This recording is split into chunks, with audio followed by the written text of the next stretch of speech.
Hey, Mike here. I just wanted to let you know that you can listen to Dark Poutine early and ad-free on Amazon Music, included with Prime.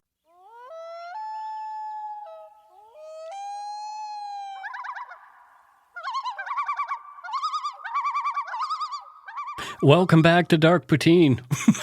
I'm Mike Brown. And I'm Matthew Stockton, just complaining about how loud it is downtown right now. Yeah. They're building a high-rise behind my building and another one beside my building, and they're fixing up roads for FIFA, which is hitting here this summer. Yeah. And trying to make everything pretty. It's so funny that, they leave like the ratty sidewalks for us taxpayers who have to use them every day. But now when FIFA's coming in, they finally decide to fix them.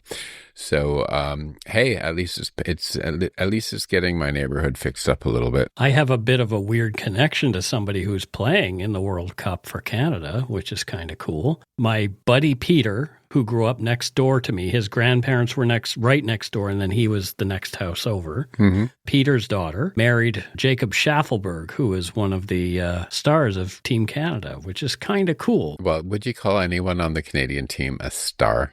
Well, he is. Like, he plays for Los Angeles Canada. FC. Oh, okay. I get it. Okay. Yeah. Yeah, he's an actual football guy.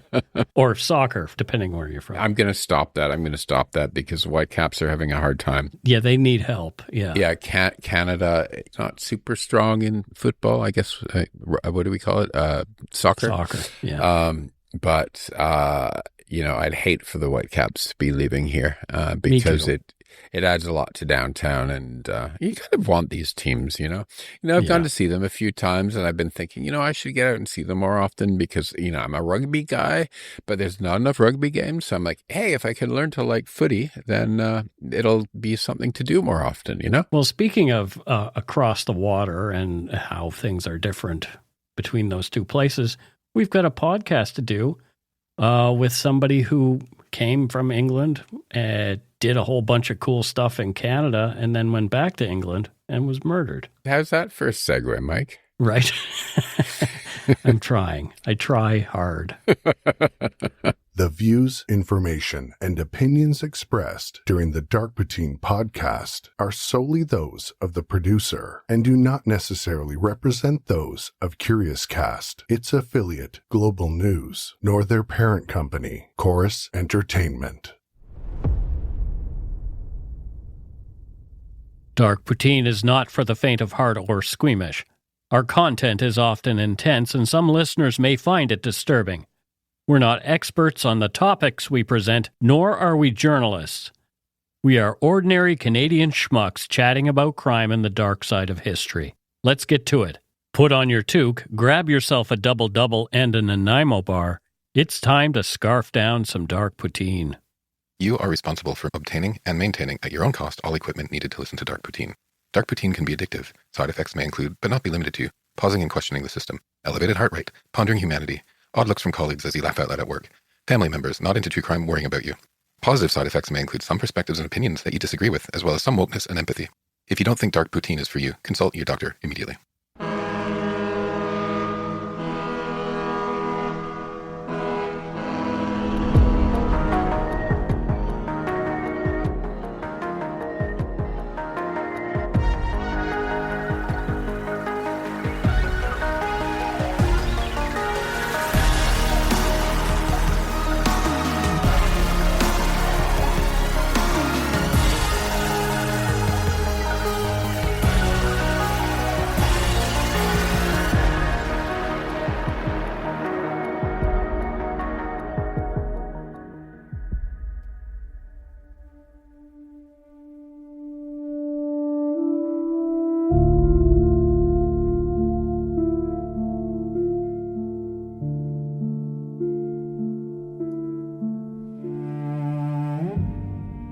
If you have ever stood anywhere in British Columbia and looked at a public building from the Victorian era, there's a reasonable chance that Francis Rattenbury drew the plans.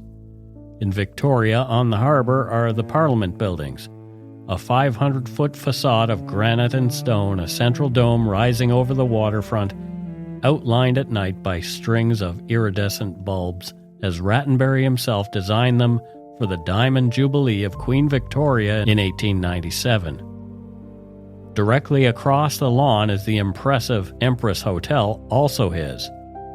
On the mainland in Vancouver, the building now housing the Vancouver Art Gallery once housed the Vancouver Courthouse. Rattenbury's work, all of it. Francis Rattenbury arrived in British Columbia in the spring of 1892, 24 years old, off a CPR Transcontinental Express, stepping onto the planked platform above Burrard Inlet into a frontier city of 14,000 people. Within months of landing, he had entered the competition to design the province's new parliament buildings and won it against 67 other architects. He signed his drawings with a pseudonym, a BC architect. He was neither from BC nor fully licensed architect, but he won anyway. By his late 30s, his name was on the Empress Hotel, the CPR steamship terminal, the Crystal Gardens, and courthouses from Nanaimo to Nelson. He was the chief architect for CPR and the Bank of Montreal simultaneously. He was the man who built the face of British Columbia. But Rattenbury died thousands of miles away at 67 years old in a sitting room of a small rented house in Bournemouth, England, with the back of his skull caved in. The story around his murder and the 5-day trial that followed at the Old Bailey Courthouse in London gripped the entire English-speaking world. What happened after the verdict is stranger still. This is the story of the architect who built British Columbia and the chain of decisions that took him from a drafting table in Vancouver to a drawing room in England and to the carpenter's mallet that ended his life. You're listening to Dark Poutine episode 423, The Murder of Francis Rattenbury, the man who built BC.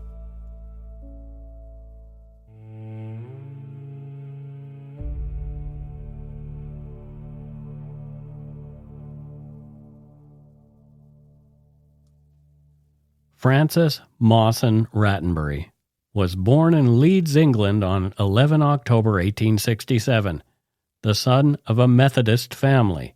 His father was a professional artist who copied famous paintings for the middle-class market.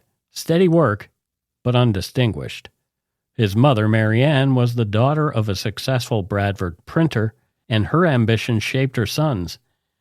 As an adult, Rattenbury wrote to her, quote, "Day by day I learn my lessons from you, and I hope and know I shall be a better man from what I learned." End quote. He studied at Leeds Grammar School, enrolled briefly at Yorkshire College, and left without a degree. In December 1884, his mother noticed him drawing a set of Christmas cards. She recognized something in the work and brought the cards to her brothers, William and Richard Mawson, partners in the architectural firm Lockwood and Mawson, responsible for Bradford Town Hall, St. George's Hall, and the model industrial town of Saltaire. The Christmas cards, Rattenbury later said, had been a, quote, lucky thing, and he joined that firm as an apprentice in 1885. In the spring of 1892, he decided to leave Yorkshire. The firm was contracting, the local economy past its peak, and the British press was running stories about a building boom in British Columbia. Francis was 24 years old. In contemporary photographs, historians Barrett and Liscombe note that his features radiate, quote, an air of self-confidence and determination. He was, they write, quote, bent upon establishing himself as a leading architect and thereby participating in the realization of the splendid destiny of British Columbia, end quote. He took the CPR Transcontinental Express through the mountain ranges of the West and stepped off in Vancouver, only 6 years removed from the fire that had leveled it. The city was still rebuilding. Perfect, he thought, for an architect. On July 5, 1892, he placed an advertisement in the Vancouver Daily World announcing that he had opened an office after 10 years of working with the well-known firm of Lockwood and Mawson. The claim was a stretch. The firm had been renamed by the time he left, and the 10 years was an exaggeration, but in Vancouver in 1892, almost no one would have known the difference. That same page of the paper carried a notice for provincial competition. the government of British Columbia was seeking designs for a new legislature. The existing buildings, known locally as the bird cages, had been described by the Victoria colonist as giving the impression of a sordid, narrow-minded, and uncultivated state or province. Premier Theodore Davie had allocated $600,000 for something more fitting. 67 sets of drawings arrived from architects across Canada and the U.S. The two judges secluded themselves in a Victoria guest house to select a short list of 5. Each entry was identified only by a motto or phrase. Rattenbury signed his drawings, a BC architect. He was from Yorkshire and not yet fully licensed, but he made the short list regardless. He won the competition outright. On 15 March 1893, the Deputy Chief Commissioner of Lands and Works sent a telegram. Quote, "Accept congratulations. Come to Victoria by tomorrow's boat if possible." End quote. Rattenbury was 25 years old and had been in British Columbia for less than a year, and he was already contracted to design the legislature buildings. Yeah, there's a very specific kind of confidence in people who arrive in a frontier environment and immediately start reinventing themselves. British Columbia in the 1890s, kind of rewarded that energy. It was a province still inventing its own identity, and people like Rattenbury understood that if you arrived early enough and sounded certain enough, you could become part of the mythology of the place itself, right? I think what fascinates me about people like Rattenbury is how cities can remember your achievements while completely forgetting you as a person. Yeah.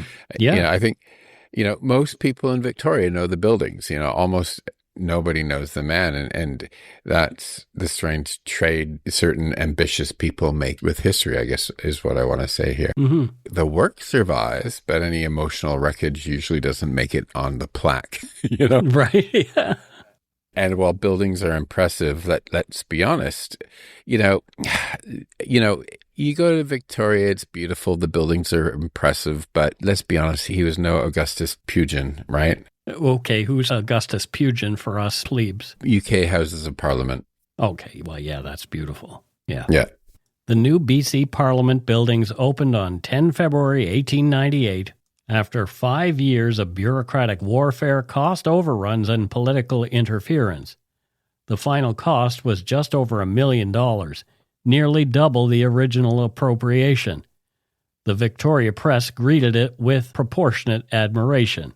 Quote, "The beauty of the structure calls forth the admiration of everyone who has seen it," the colonists declared, while the perfection of the work and the thoroughness in which details have been carried out is a surprise to visitors. End quote. In 1901, the future King George V named Rattenbury's legislative buildings and the Parliament in Ottawa as the 2 finest examples of architecture in the Dominion. That same year, Rattenbury married Florence Eleanor Nunn, the adopted daughter of a woman who ran a boarding house, quiet and plain, not the kind of match Victoria's social establishment would have expected from its most celebrated architect. They had 2 children, Frank in 1899 and Mary in 1904. Francis built Florence a house in Oak Bay on Beach Drive overlooking the sea. He named their marriage home Eachinith, an indigenous name meaning, he explained, the place where a good thing happened. Yeah, that line feels almost heartbreaking in hindsight because houses often begin as symbols of hope. People pour meaning into them. Security, the idea of security and love and success and family. But over time, some homes can become museums of emotional failure too, right? The same walls, but completely different emotional climate. Yeah. What I find interesting is that a lot of architects will name their homes. It's like naming a child. Like, we all know Falling Water. It's really interesting that some architects love their home so much, love their building, whatever they've done so much, they'll give it a special name. Or what I love about back home in London is the public just decides what they're going to call new high-rises. Like the Big Pickle. It's not the pickle. It's the erotic gherkin. Oh, the erotic gherkin. You have the erotic gherkin, which is, I think, 30 St. Mary's Axe. It looks like a butt plug. It's actually very beautiful. It's actually a beautiful building. And we have the one is called the walkie-talkie. The other one, everyone just started calling it the cheese grater. Yep. Right? Yeah. It's true. Yeah. Despite his impressive success with the legislative buildings, Francis wasn't done. He kept designing. He became chief architect for the CPR and designed the Empress Hotel on the reclaimed mudflats of James Bay, a 7-story, 350-bedroom building sitting directly across the water from his own Parliament buildings. He designed the Vancouver Courthouse, which today houses the Vancouver Art Gallery, and the CPR steamship terminal on Victoria's Inner Harbor, as well as courthouses from Nanaimo to Nelson and Bank of Montreal branches across the province. At one point, he was simultaneously chief architect for both the CPR and the Bank of Montreal. And if that wasn't enough, during the Klondike Gold Rush, he ordered 3 prefabricated steamboats, shipped them to Lake Bennett in sections, reassembled them on site, and ran freight passengers to Dawson City. The venture turned a profit. He was also betting everything on the Grand Trunk Pacific Railway. Not the Grand Funk, anyway. By 1907, he had purchased over 40,000 acres of Crown-granted land along the likely route of the new transcontinental line, spending roughly $150,000, the bulk of what he had earned from the Parliament buildings and the Empress Hotel combined. He did so on the certainty that the settlement would follow the railroad north. Then the war came. The Grand Trunk Pacific went bankrupt. The hotels along the northern route were never finished. The British Columbia government moved to acquire his land by compulsory purchase for soldier resettlement at assessed values well below what he'd paid for it. The loss he estimated at $520,000. By the early 1920s, the man who built the face of British Columbia was past 50, his fortune largely gone, and his career was producing little new work. And his marriage, by then conducted in separate rooms through notes passed by the children, had become a cold silence. Yeah, and honestly, that detail is so sad because it's such a recognizable form of emotional decay. Yeah. There's no explosive hatred, just two people becoming strangers while they still technically share a life. Mm-hmm. And when you look back, relationships rarely collapse all at once. Usually they erode quietly over time. Having been through something similar, I concur. At the end of December 1923, the city held a banquet in his honor.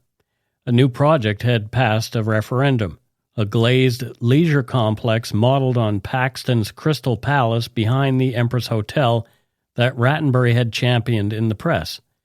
He was briefly the man of the hour again.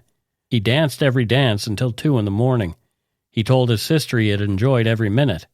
At 55, he'd fallen in love. Her name was Alma Rattenbury, and everything that followed from that night belongs to the next segment of this story. Alma was 30 years old and twice married. Her first husband, a soldier, had been killed at the Somme in 1916. The second marriage had ended in divorce. She had a young son and had come to Victoria to perform. She was a musician and a songwriter, recording under the name Lausanne, and she met Francis at the banquet that night. Within weeks, she'd moved to Victoria permanently, taking a house on Niagara Street in Beacon Hill Park. Victoria society welcomed her at first. She was the widow of a fallen soldier. Margaret McClure, the wife of the architect Samuel McClure and a figure at the center of the city's artistic community, took her under her wing. The welcome lasted until a neighbor spotted Rattenbury leaving Alma's house and reported it back. It was a scandal. McClure telephoned Alma directly, saying, quote, "People have been saying things about you, and now I can see that they were right," end quote. Alma was dismissive. Rattenbury acquired a box at the opera and began taking her publicly. His old colleague, Sam McClure, who had known him for 30 years, observed that Rattenbury was, quote, bewitched. Francis asked Florrie for a divorce. She refused. He moved out of their home and began forcing the issue. He sent removal vans to strip the better furniture from the house. Florey and a servant locked the most valuable pieces in one room, to which only Florey held the key. Frances ordered the lights and heating cut off. Margaret McClure sent food hampers to Florey while she and Mary sat in the cold.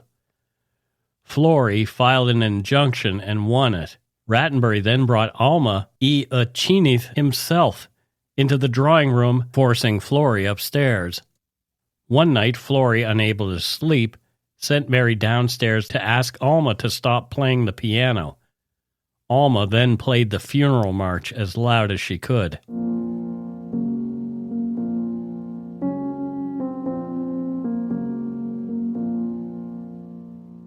That's kind of cruel. Florey agreed to a divorce on the 28th of January 1925. She chose a building site, selecting a plot in full sight of her old home. Rattenbury and Alma were married on the 8th of April 1925 in Bellingham, Washington, outside Victoria and away from everyone watching. It made no difference. Victoria's establishment had already closed ranks. The CPR excluded Francis from its major hotel building program of the mid-1920s. He was an embarrassment after the scandal of his affair and divorce. Francis's lawsuit to recover $500,000 from the provincial government for his northern land losses worked through the BC courts to the Supreme Court of Canada, where it was dismissed in November 1928. His last prospect of a new commission, a Campanile-style hotel in Victoria's Douglas Gardens, was shelved after the great stock market crash in 1929. Elite society always has operated this way. So people imagine reputation collapses like dramatically, like in the movies, like something happens on the ballroom, you know what I mean? Right, yeah. Ballroom dance floor, but often it happens through withdrawal instead. Like it's just a slow invitation stop and opportunities disappear and networks start cooling towards you. Social exclusion can function almost like unofficial form of punishment, can it? Mm-hmm. Sadly, Florey died of a brain hemorrhage on 13 October 1929. Alma went to Iachinath the day after to offer Mary condolences. Mary, still recounting the visit 50 years later with undiminished fury, said Alma had been, quote, high on drugs and had said of Rattenbury, I simply loathe him, I hate him. Mary threw Alma out, and it was the end of Rattenbury's relationship with both of his adult children. He changed his will in December 1929, disinheriting Frank and Mary entirely, leaving everything to Alma's children. Then he packed up Iachinath and left. Their gardener Foy, to whom Rattenbury had arranged a lifetime allowance, stood at the dock, weeping as the ship pulled away. Frank Rattenbury, watching his father go, said Alma had been, quote, in a stupor, booze, I suppose, or something else, and that his father looked pretty blue, as though he already knew, quote, what a frightful mistake he had made, end quote. As Sean O'Connor writes in his book, The Fatal Passion of Alma Rattenbury, this was not the start of a new adventure. It was exile. They settled in Bournemouth, a seaside resort on the south coast of England, often compared to Victoria. They rented a house called the Villa Madeira at 5 Manor Road, shaded by pines, a short walk from the cliffs and the beach. In Bournemouth, Rattenbury's days had contracted to a narrow routine. He drank whiskey in the drawing room most evenings, read, and slept in his chair. He was working tentatively and fitfully on a scheme to build a block of flats, chasing investors and loan companies, writing letters to the administrator of his British Columbia assets about selling his home there. He told the administrator he expected never to return to Victoria, and he signed off a letter to his sister, quote, life is strange. Yeah, I mean, you talk about exile. Honestly, as far as supposed exile goes, Bournemouth and Dorset is lovely, and it's not far from where my mother-in-law lives, and I love that part of England, and I'd much rather prefer to live in Bournemouth than Victoria. Right. Yeah, it's exile, but it's not really. It's exile. It's an exile like 3.5 hours from London, right? Yeah. Yep. Alma was still writing songs under the pen name Lausanne and having some modest success with them. The BBC broadcast arrangements of her work. She had a companion housekeeper named Irene Riggs who lived in the house and helped run it. What she did not have was enough money or enough to do or any realistic prospect that either situation would change. She was bored. In September 1934, with their younger son John due to start at a local prep school and needing a driver, Alma placed a small advertisement in the Bournemouth Daily Echo, quote, "Daily willing lad, 14 to 18, for housework, scout-trained preferred," end quote. George Percy Stoner was 17 when he answered the ad. He was the illegitimate son of a Bournemouth bricklayer born in 1916 to a woman whose partner hadn't yet divorced his first wife and had grown up largely with his maternal grandparents in Ensbury Park, a suburb a couple of miles from the Villa Madeira. He had little formal education, the family having moved around the country for work and frequently pulling him out of school. He left school permanently at 14 to work with the family building firm. He was, by his family's account, shy to the point of being isolated, never allowed to play with other children, never went to parties, and came straight home from school. His father thought him rather reserved. A family member put it more starkly, quote, "It's not natural for a child to be kept away from other children." He had no friends his own age. He had almost certainly never been with a woman. Alma, impressed by the young man's looks and build, interviewed him in her pajamas. She hired him on the spot. He would take John to school on Mondays, run errands, do household work, and return to his grandparents in Ensbury Park each evening. He'd be paid £1 a week. He turned 18 in November 1934, and within days of his birthday, he and Alma became lovers. From then on, he stopped going home to Ensbury Park at night. He moved into the master bedroom at the front of the house. Rattenbury was sleeping downstairs. His friend Wood, who visited the house regularly, said he had no idea Stoner was a chauffeur. Quote, "Whenever I called, he was always smartly dressed in a blue suit. He was usually sitting about the house smoking cigars and reading a book. He was more like a guest than a servant," end quote. Alma spent recklessly on him. In March 1935, she told Rattenbury she needed £250 for a medical operation in London, and he wrote her a check. She and Stoner drove to Southampton, took a train to Waterloo, and checked into the Royal Palace Hotel in Kensington as Mrs. Rattenbury and brother. She took him to Harrods and spent £40 on clothes, suits, shoes, silk pajamas, and linen handkerchiefs. She gave him £20 cash. He spent £15 on a diamond ring at a jeweler in Old Bond Street, which he had sent to the hotel addressed to Mr. G. Rattenbury. That night, she wore the ring. Stoner later wrote that he felt he had not earned the love that had, quote, dropped into his hands too easily, and that he would, quote, surely have to pay the price for it someday, somehow, end quote. Little did he know. The couple drove back to Bournemouth after their tryst. What Stoner had not told Alma was that he was already thinking violent thoughts. He'd begun carrying a knife. He'd brought a gun into the house. In February, Irene Riggs had walked into Alma's bedroom to find Stoner with his hands around Alma's throat. He was becoming, Alma admitted to Irene, quote, absurdly jealous of Rattenbury, jealous of an aging drinking man who slept alone downstairs and barely registered Stoner's existence. Things went downhill from there. More after a quick break.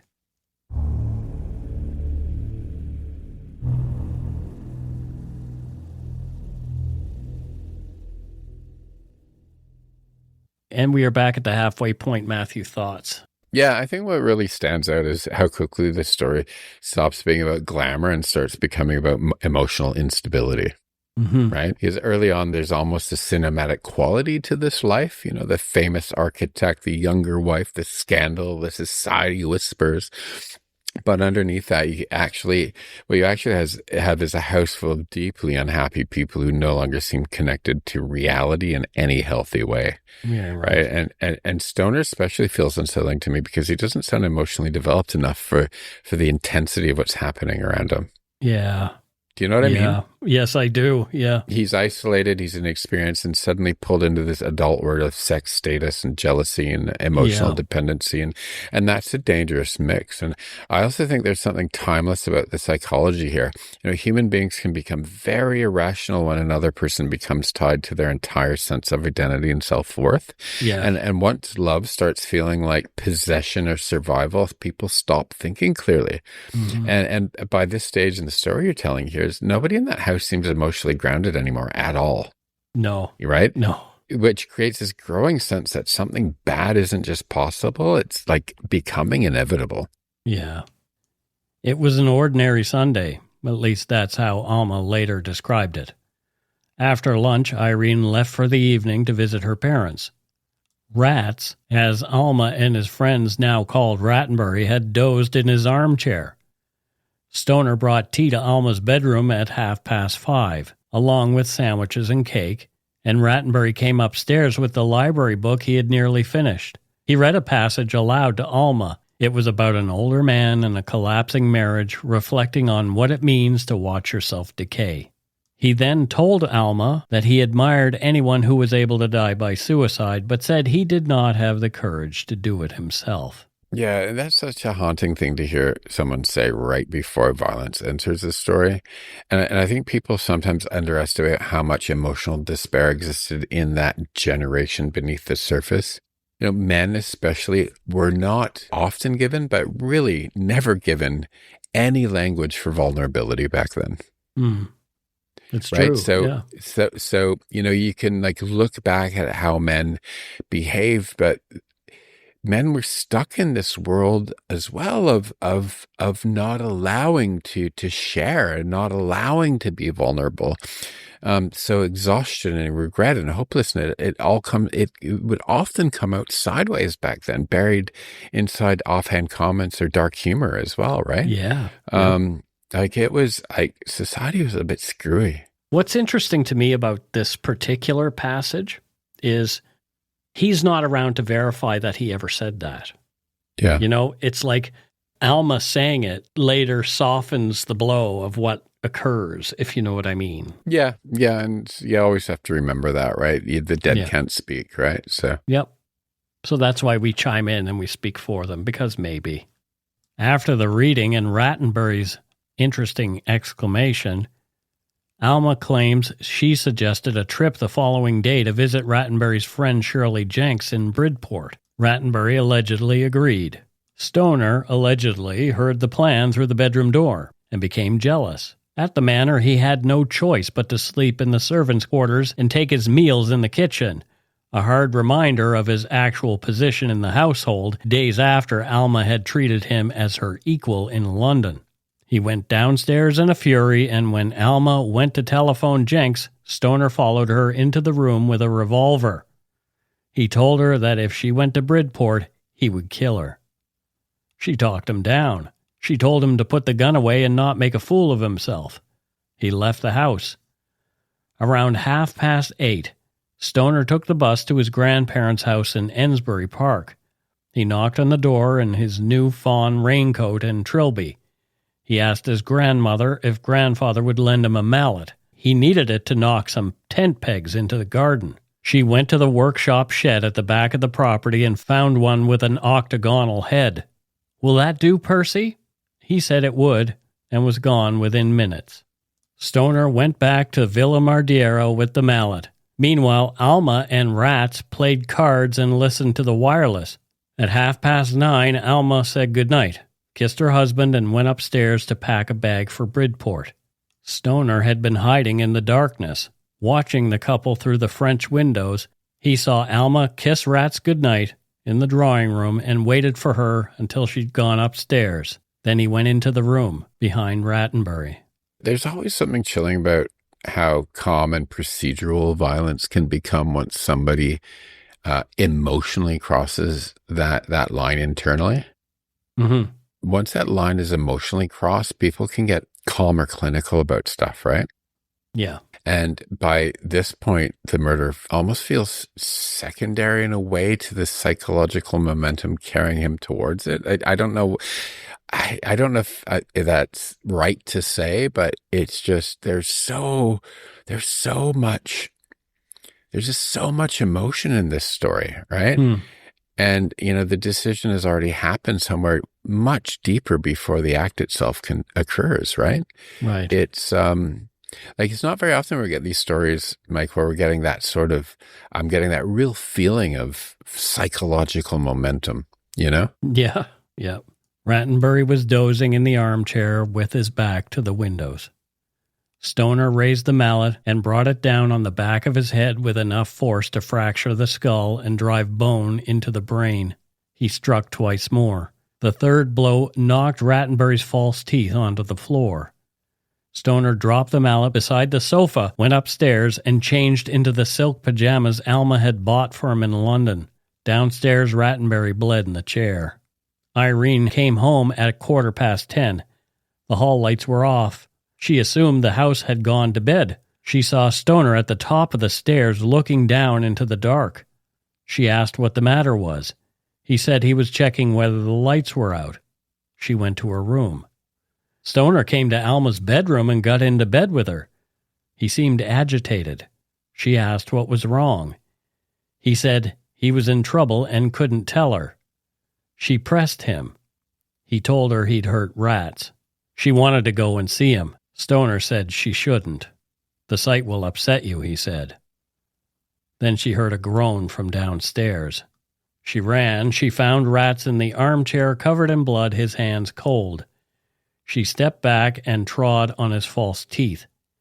She tried to force them back into his mouth so he could speak. She sent Stoner to his room, poured herself a glass of whiskey, and screamed for Irene. What followed was several hours of chaos, drink, and self-incrimination. Alma telephoned the doctor, helped carry Rats to his bed, and instructed Irene and Stoner to clean the blood from the carpet before their son John came down in the morning. Stoner kicked the mallet behind the sofa, then hid it outside near the front door trellis before driving to fetch the doctor. When the police arrived in the early hours, Alma was drunk and dosed with morphine. She told the first constable, quote, "I did it with a mallet. No, my lover did it," end quote. She tried to bribe him. She tried to kiss him. She told a second officer, "He has lived too long." She told a third that Rattenbury's 36-year-old son had done it. At 6:15 in the morning, waking in her bedroom with police throughout the house, she made a formal statement, quote, "I was playing cards with my husband when he dared me to kill him as he wanted to die. I picked up the mallet. He then said, 'You do not have the guts to do it.' I hit him with the mallet. I hid the mallet outside the house. I would have shot him if I had a gun," end quote. She signed it. Stoner, giving his own statement in the kitchen, said he had seen nothing, heard nothing, and knew nothing. On Thursday, the 28th of March, 4 days after the attack, Rattenbury died. The post-mortem found a 9-inch fracture across his skull. The brain had been bruised on the opposite side from the direction of the blows. There was no evidence of a struggle. The large quantity of urine Rattenbury had passed confirmed he had lost consciousness immediately. Soon after the attack, while driving with Irene through Ensbury Park, Stoner had pointed out his grandparents' house and told her he had fetched the mallet from there. When she asked if his fingerprints would be on it, he said no, he'd worn gloves. With this new information, Irene went to the police. She told them what Stoner had said.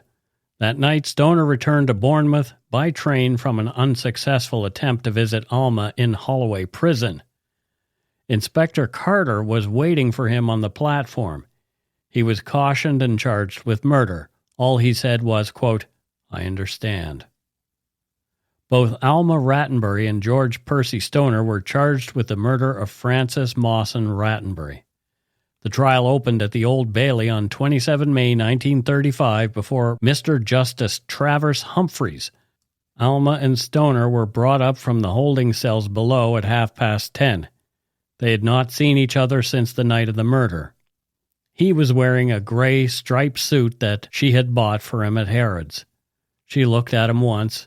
He didn't return the gaze. The prosecution's case was straightforward. The two of them had conspired to remove Rattenbury, who stood between them and the life they wanted. Each was charged with acting alone, but the implication of conspiracy sat in the room throughout. Stoner's defense lawyer, Joshua Caswell, assigned under the Poor Prisoners Defense Act at the maximum rate of 15 guineas for leading counsel, had a problem that became apparent almost immediately. Stoner had made it clear to Caswell the weekend before the trial that he would not allow any defense that shifted blame onto Alma. He would accept a cocaine defense that his mind had been disordered by drugs or nothing. Caswell entered the Old Bailey, as he later wrote, with his hands firmly tied behind his back. The Daily Mirror, the Express, and the Evening Standard covered the trial across their front pages. An official connected to the case was offered £500 as a rake-off if he could persuade Alma to sell her story. The offer was later raised in writing. to £3,500.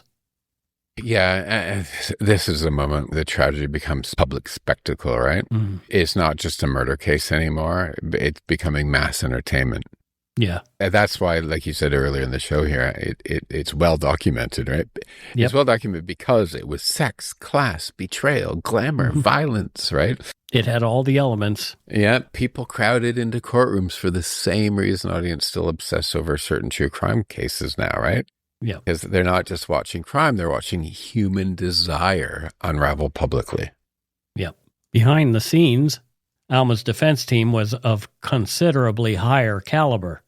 Her barrister, Terence O'Connor, was a King's Counsel and a Conservative MP who had just argued the landmark Wilmington case before the House of Lords, establishing that the burden of proof rests with the prosecution.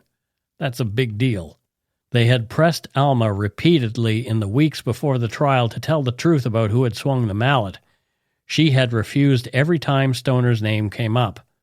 What finally broke her resolve was a visit from her 14-year-old son, who came to Holloway 2 weeks before the trial and begged her to save herself. She told her lawyers the truth. They put her on the stand.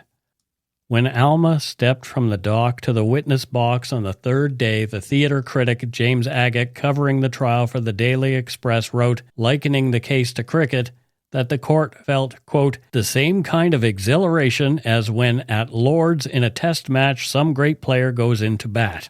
Alma stood for 3 hours. She said she had not lived as Rattenbury's wife since their son's birth. She said she'd not loved him. When O'Connor asked whether she had been fond of Stoner, she leaned over the edge of the witness box, her gloved hands gripping the rail, and barely breathed the words, I loved him. On the question of guilt, she was now unequivocal. She had known nothing of the attack until Stoner came to her bedroom that night and told her. Her first thought, she said, had been to protect him.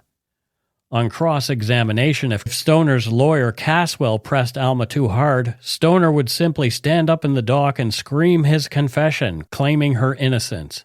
Caswell's closing speech cast Stoner as an innocent boy corrupted by a predatory older woman. O'Connor's closing speech made the same argument about Alma's character. She was, he conceded, a woman of no moral sense, but argued the jury was being asked to decide a question of murder, not morality. He told them, quote, wherever she walks, she will be a figure of shame. He then asked them to acquit her. The jury deliberated for 47 minutes. The foreman delivered the verdict on Alma first, not guilty. She showed no emotion. She was waiting for the second verdict. Do you find the prisoner George Percy Stoner guilty or not guilty? Guilty, but we would like to add a rider. We recommend him to mercy. Alma took a step forward, seemed to stagger, thrust out her hands, and said quietly, oh no. The wardresses took her arms and hurried her back from the dock. Stoner stood alone for a minute while the judge recorded the sentence. When asked if he had anything to say before the death sentence was passed, he replied, barely audible, nothing at all. It was the first time he had spoken since entering his plea at the start of the trial. The two female members of the jury turned their eyes away as the black cloth was placed over the judge's wig. In the corridor below the court, Alma was being helped toward the stairs when Stoner appeared, being led in the opposite direction. They met, knowing it was the last time. Nothing was said. She looked at him. Her lips moved. He nodded at her and smiled. Then he was gone. She was brought back up to the dock, weeping. The accessory charge was read. The verdict, not guilty. She was discharged. 4 days after the verdict, on 4th June 1935, Alma Rattenbury left a nursing home in Bayswater where she had been kept under observation since her acquittal. She took a train to Christchurch. Before boarding, she bought a new knife in a hardware shop with an 8-inch blade. She wrote notes on the train. One read, quote, "If I only thought it would help Stoner, I would stay on, but it has been pointed out to me too vividly I cannot help him, and that is my death sentence." A final note ended, "It is beautiful here, and I am alone. Thank God for peace at last." End quote. She walked to the bank of the River Avon near the Three Arches Bend, where a railway bridge crossed the water. She removed her hat and fur coat and laid them on the bank. She waded in. She stabbed herself 6 times in the chest, 3 times piercing her heart. A cowman crossing the meadow saw her fall. He couldn't swim. By the time her body was recovered with a pole, she was dead. She was buried at Wimborne Road Cemetery in Bournemouth, at her own instruction, dressed in pink with pink flowers. Her funeral drew 3,000 people. Police had to be called to clear the path to the graveside. A petition for leniency for George Percy Stoner gathered 321,000 signatures in 14 days and was delivered to the Home Office in 4 brown paper parcels. The Home Secretary commuted Stoner's sentence to life imprisonment. When the governor of Pentonville brought Stoner the news, his composure broke. He sat down, buried his face in his hands, and said, "Thank you, sir." Stoner was released in 1942 after 7 years. He joined the Royal Army Service Corps and drove tankers during the Normandy campaign. He married a woman named Christine Scully, telling her about the murder before the wedding. She told him it was best forgotten. They settled in Bournemouth. He rarely spoke publicly about the case. In 1999, old and ill and in the early stages of dementia, Stoner gave a statement to the Bournemouth Daily Echo. It was the most he'd ever said publicly. Quote, "The whole crime was committed on an emotional basis. Both I and the lady concerned were in a highly emotional state. Our emotions were completely out of control." End quote. George Percy Stoner died on 24 March 2000, aged 83. It was 65 years to the day that he had struck Frances Rattenbury in the head 3 times with a mallet.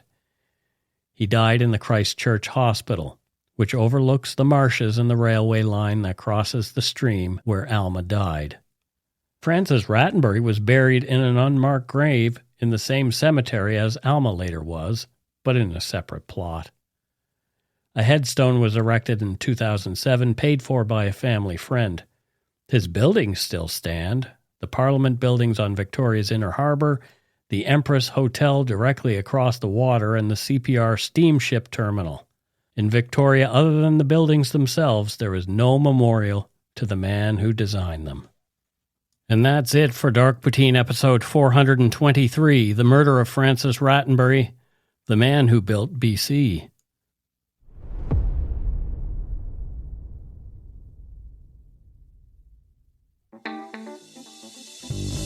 That's right, it's time for voicemails. You can leave us a message at 1-877-327-5786 or 1-877-DARK-PTN. We'd love to hear from you. Let's see who called us this week. Alrighty, and we have a voicemail this week, and it looks like another one that's about 3 minutes long, so bear with us. That's beautiful. You know what? You boys are really inspirational to me because there's so many things that I didn't know about Canadian history. I mean, honestly, most of us are so absorbed in our own lives or news coming from other places that we don't really think about all of the struggles and shit that's happened. I mean, your Halifax explosion episode, which I had to go really far back after I found you at like 275 episode. And I'm still trying to get caught up, for Christ's sake. Pardon my French. I speak Japanese. And by the way, that was one of the funniest things I've ever heard when that French lady was cursing into your text thing. I laughed my ass off so much. You know what? You guys bring me so much joy. I can't even express how much I appreciate what you guys do. So we don't know our caller's name or where he was from, so let's deal with that. I like the name Joe, so I'm going to give him the name Joe because he sounds like a friendly guy, and that's a friendly name for me. Okay, Joe.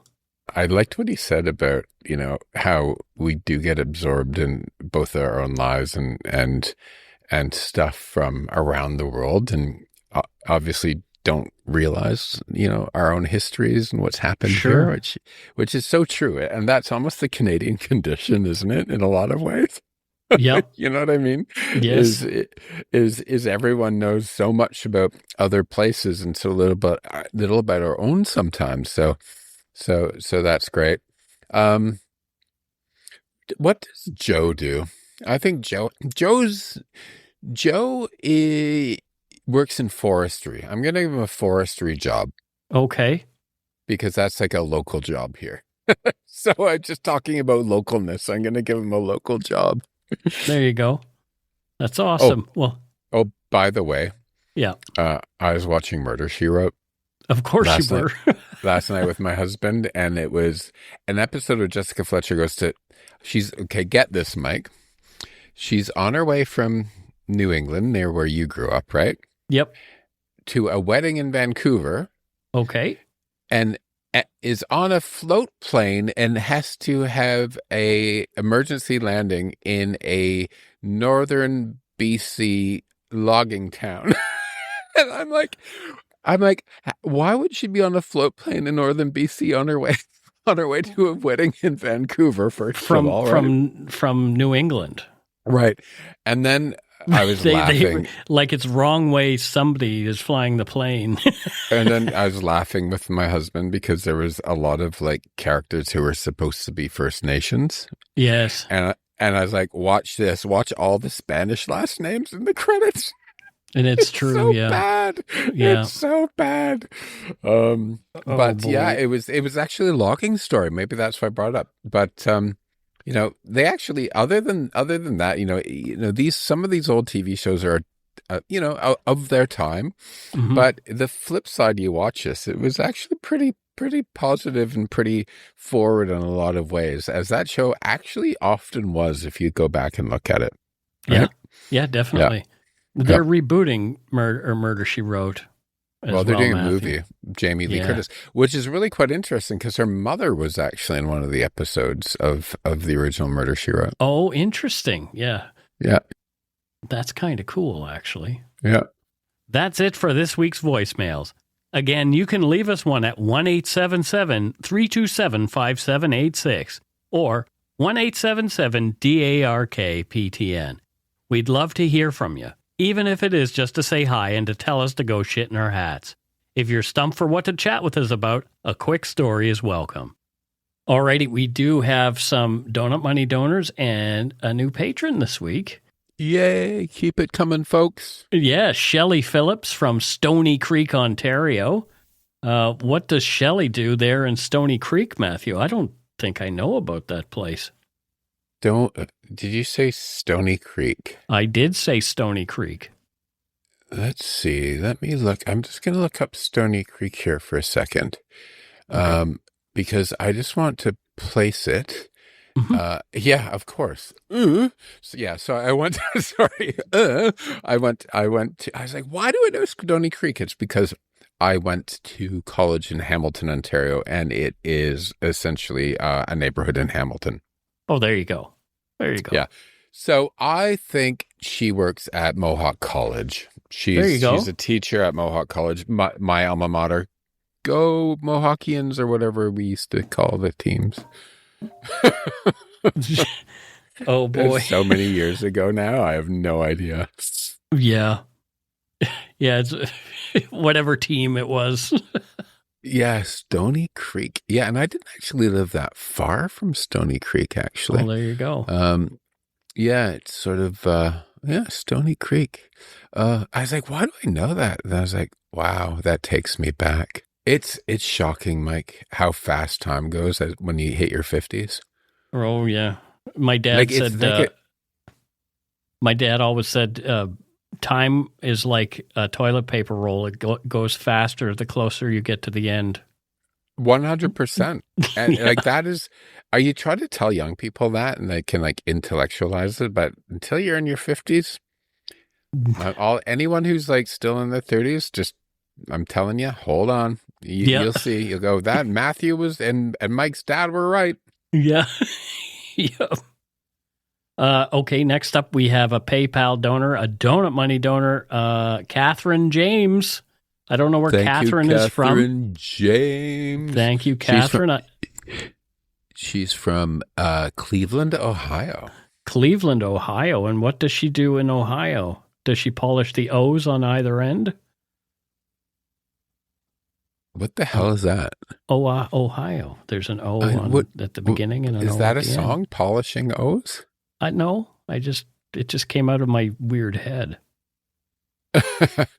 I think that she works. I think she is. Remember the movie A Christmas Story? I do very much. It was actually filmed in Toronto. Yeah, but there's a house in A Christmas Story in Cleveland, and I think it's the museum of the house that's actually in A Christmas Story. Oh, cool. Yeah, so that house was in Cleveland. That was not in Toronto, and I think it's a museum, and she runs that museum. There you go. Well, thank you very much, Catherine, for your donut money donation. We really appreciate that. We do. Keep it coming, folks. Next, we have from Buy Me a Coffee, we have Melissa Morrison. And she says, kitty snacks and coffee, thank you guys for preventing total homesickness for me. Your empathy toward the stories remind me of what it is to be Canadian. So she is overseas, elsewhere, perhaps, Matthew. So let me think. I'm going to choose one of the Commonwealth countries. I think maybe she's in Australia. Okay. Melbourne. She's a designer in Melbourne. Melbourne's known for it has like a lot of design schools and artists and stuff like that. So cool. She is a graphic designer in Melbourne, is what my guess. So you've visited a lot of places. Have you been to Australia? Many times, yes. Oh wow, you're lucky. I've never been. Yeah. You've many probably times, been to I want to say many. Probably 6 times. Oh wow. That's many. Yeah. Okay. Yeah, it's far away. The further away something is, the more many it is at a lower number, if you know what I mean. Right. Yeah. Yeah, Antarctica. I went there once, which is many times. Right. Across the street. I've been there 1,000 times, but it's not many times because it's across the street. Right, exactly. Thanks to all our patrons and Donut Money donors, past and present, for your generosity. It helps to keep the show going. You can become a patron of Dark Poutine at patreon.com/darkpoutine. For a one-time donation, you can send us donut money via PayPal or interact using our email address, darkpoutinepodcast@gmail.com. If you don't already subscribe to the show, it would mean a lot if you did. You can easily find Dark Poutine on Apple Podcasts, Spotify, or wherever you listen to your favorite shows. If you haven't gotten yours yet, my 2 books are available to order via links on the Dark Poutine website or anywhere fine books are sold. And speaking of darkpoutine.com, check it out for show notes and other cool stuff. We'd appreciate it if you gave Dark Poutine a like or a follow on Facebook and Instagram. Most importantly, thank you for listening. Tell your friends about us. Word of mouth is a powerful thing. And that's it for this episode of Dark Poutine. So until next time, don't forget to be a good egg and not a bad apple, folks. Goodbye.